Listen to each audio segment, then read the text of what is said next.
9 दिनों के रोजे रखने भी मुस्तहब हैं, लेकिन रोजे आशूरा ये रोजा रखना मकरूह है, क्योंकि बनी उमैया ने सैयदुश्शुहदा की शहादत की खुशी में उन मलूनों ने ये रोजा रखा था, लिहाजा ये रोजा रखना पूरा मकरूह है।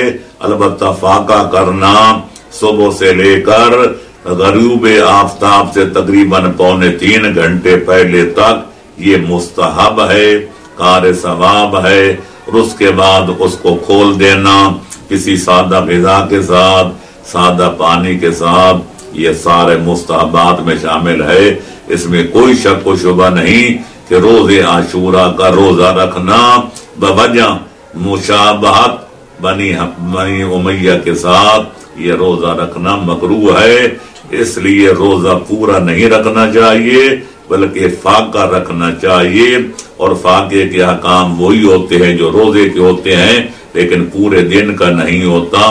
गुरूब आफताब से तकरीबन 2.25 घंटे पहले उसको खोल देना चाहिए। लेकिन बाद लोग जो हैं शरबत शीरे पीते हैं, अच्छी ग़िज़ाएं खाते हैं। रोज़े आशूरा के मसाइब का तकाजा ये है कि सादा ग़िज़ा पर इक्तफा किया जाए और सादा पानी